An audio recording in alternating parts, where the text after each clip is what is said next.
Hello, I'm Debbie Murray, Program Manager for Internships and Research Experiences with the Virginia Space Grant Consortium. I'm delighted to be the moderator for today's program. Welcome to the Summer 2015 Forum Series for CSIP, the Commonwealth STEM Industry Internship Program, empowering students in STEM careers. This information is a collaboration between the Virginia Space Grant Consortium, the Institute for Advanced Learning and Research, and other partners. We seek to provide information for Virginia's college students pursuing a STEM degree in science, technology, engineering, and mathematics to help them find workforce opportunities within the Commonwealth of Virginia. Our guest today is the Honorable Maurice Jones, Virginia Secretary of Commerce and Trade. He was previously publisher of the Virginian-Pilot in Norfolk, Commissioner of the Virginia Department of Social Services, Deputy Chief of Staff under Governor Mark Warner, Treasury Department official under President Bill Clinton, a lawyer and philanthropist.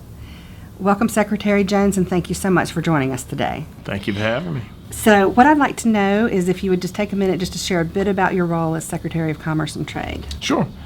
The principal job, as I see it, for this role or for this person in this job is to do everything you can to help Virginia increase its level of employment, the number of jobs, the number of businesses operating in Virginia, and all the things that you need to do in order to accomplish that goal. So there's an infrastructure part, for example, which is energy and housing and those kinds of things.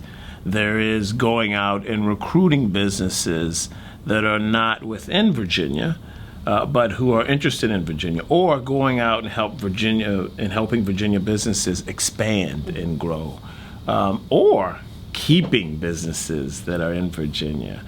There's the entrepreneurism piece, which is trying to help us cultivate the strongest ecosystem for entrepreneurism. There's the the business climate piece, which is making sure that Virginia has the most competitive environment in which businesses can grow. And then there's the focus on those areas of the economy that are both growing and paying our people good wages. All of those things, I would tell you, are part of the job of the Secretary of Commerce and Trade. It's what makes it the best job in state government. I can only imagine. Goodness. Okay, so based on the Commerce website, for the past 7 years in a row, Virginia's had the highest concentration of private sector high technology workers in America.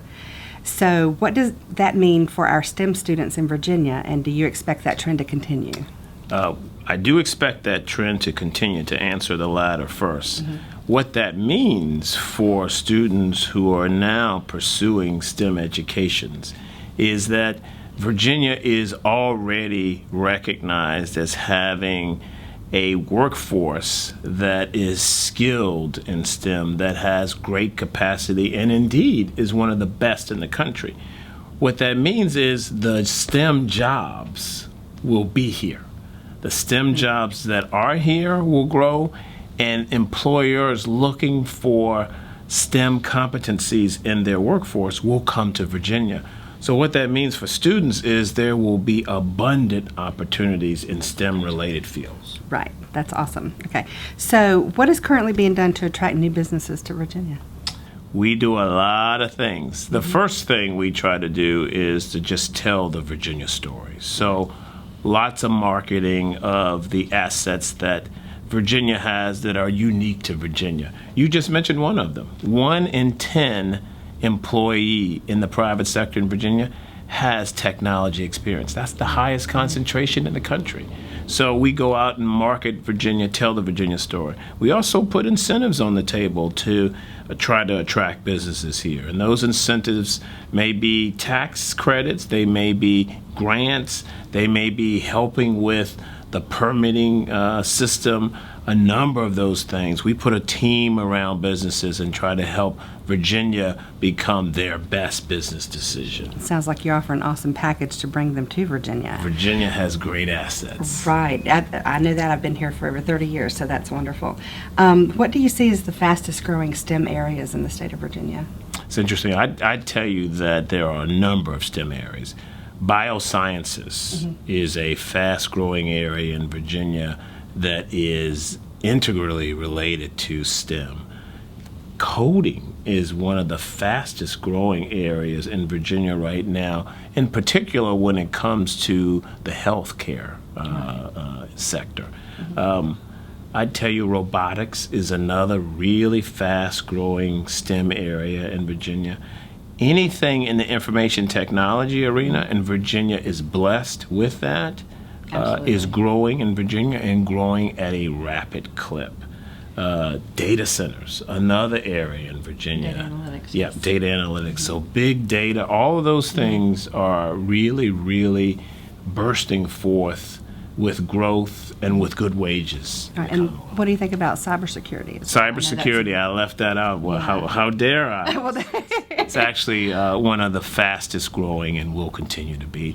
And all of these things, by the way, are growing because there's this convergence of Virginia having already great assets in the arena, and its growth, right? And so the growth is following Virginia, or making Virginia the place that it takes off. Do you think that that the military has a major role in those areas being here in Virginia? Absolutely.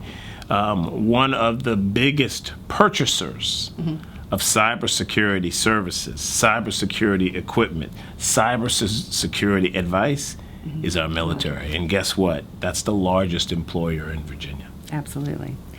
Okay, so you had touched on the entrepreneurial side of the businesses. I know with websites such as Kickstarter and Rocket Launch, STEM students can actually start their own businesses. So does Virginia offer any incentives to encourage them to do that? Funny you should mention that. Right before this interview, I was at the Virginia Velocity Business Plan Competition. Okay. It's a statewide business plan competition that the governor sponsored this year. We had $850,000 in prizes. We focused on two of these key STEM areas, biosciences and energy. We invited entrepreneurs to come in with business plans, and we would invest. So one of the things we're doing, business plan competition. In addition to that, we have funds and advice at our Department of Housing and Community Development, at our Small Business and Supplier Diversity Department, and at CIT, to mention just a few, that are all about providing technical assistance, grants, loans, and other help and assistance for. It's a strong encouragement there. Absolutely. And with CIT, that's the Center for Innovative Technology. Center for Innovative Technology, yes. That's wonderful. That's good to know. So strong ecosystem in Right, Virginia for this. right, okay. All right, so as far as undergraduate education, do you feel like that is efficient for a STEM position with our industry or with our companies, or should they pursue a graduate degree? Well, actually, I would tell you that all of the above offers a viable path. Doctoral degrees, master degrees, BA degrees, associate degrees, and, believe it or not, degrees that are different from those. So certificates in, fill in the IT certification, or apprenticeships in our enterprises. All of these are viable paths to good jobs in the STEM fields that we have in Virginia now. It's funny that you went there, because one of my questions a little bit further down was, along with an AS or BS degree, do you feel other certifications or licenses are equally important and enhance their career? Without a doubt. So I want students and coaches and parents and guidance counselors and professors and everybody to really internalize this. There are multiple viable paths to STEM-related jobs that are good paying jobs that can be entrance ways into employers that could lead to greater and greater opportunities. Right.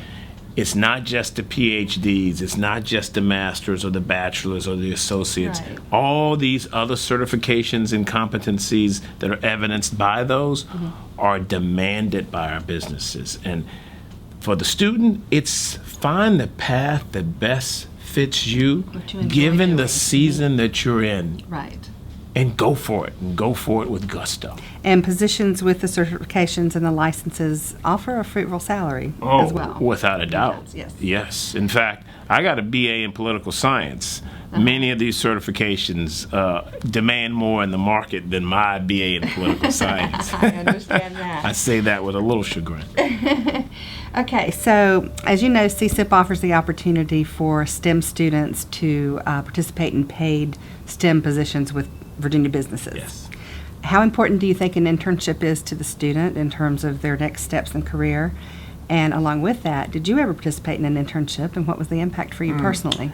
Interesting. So the answer to your first question is on-the-job experience is arguably the most valuable experience you can receive, right? You build relationships, you get a real firsthand experience on what it's like to be in the workforce and what companies and managers and bosses within those workforces really value.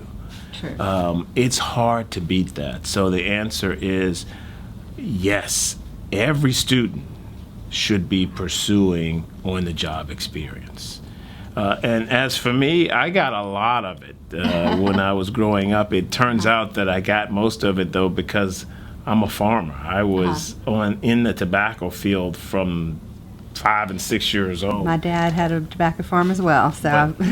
But that work experience, for me, was a game changer. Right. I mean, the lessons that it taught me in hustling and having a good attitude and working hard and making mistakes and owning up to them and then trying to correct all of those things, those are the things that any work environment values. And so you can be exceptional at your academic studies. You'll be even more, if you will, marketable, though, in the work world if you can combine that with actual experience in the workforce. Right. I know for more than 25 years I've worked with internships and students, and just based on statistics, absolutely, and just based on statistics, the majority of companies and industry will flat out hire someone who has those internship experiences above those that just, did not participate. So students should always pursue those opportunities. I agree with you there. So what can a college student do to better prepare his or herself for a STEM career? Well, I would say, first and foremost, the student should be pursuing learning in the STEM fields, right? So they should definitely, whether it's majoring or courses or a course, they should get competent in the field. And then I would say, to the point you just made, they really should be attempting to get internships and on-the-job experience and summer employment and holiday employment in areas that require STEM competencies. Those are the things that I would tell you as a student will be the most valuable things, that combination of actual competence and actual experience. That is a powerful combination. It's a wonderful package for them. It can open many doors. I always tell my students, get the opportunity, get your foot in the door, because you never know what other doors are going to open as a result. That's exactly right. Yeah, it can just have a lifelong career impact. Yeah. Okay, so as a final piece of advice, what would you offer to our students and others that might, view the program? But particularly here's students. what I would offer. We are blessed to be in the Commonwealth of Virginia. Absolutely. And to be talking about STEM education, STEM-related employment, and the entire STEM journey, because Virginia has assets in these areas that are unmatched by any other state and indeed most other countries. Right. And so what I would say to our students is, first of all, be encouraged. The opportunities are abundant and growing. But second, get prepared. Do the things that you need to do to be prepared for the opportunities. Take the risk, take that course that seems tough from afar in mathematics or in science or some kind of numeracy, right? Take that course. Take it in the summer if you need to take it. And in addition to that, pursue those work experiences that we're talking about now, and pursue them aggressively, and pursue mentors who can be helpful. The context, though, is a context of abundant opportunity. And the real issue will be how well the student accepts the opportunity to go for them, because they're definitely there. So thank goodness we're in Virginia. Absolutely, and that's why we're so excited about the CSIP program, because it does offer the students those STEM opportunities, and so we just continue to recruit students, and we continue to encourage Virginia businesses to register with us on CSIP so they can be connected with those students that we have. And thank you for what you're doing, because that's exactly what I mean. Right. You're a testament to the statement I just made. There are opportunities out there. There are people working hard for the students to have those opportunities. Now, as students, we need to step up and take those opportunities. Absolutely. Thank you so much for your time my today. pleasure. And Thanks for what you're I appreciate you doing. participating in the interview. Oh, my pleasure. Thanks much. I appreciate it. To our viewers, thank you for watching. Please take time to complete our brief survey found on our website at csip.org. Again, this programming is done in partnership with the Virginia Space Grant Consortium and the Institute for Advanced Learning and Research.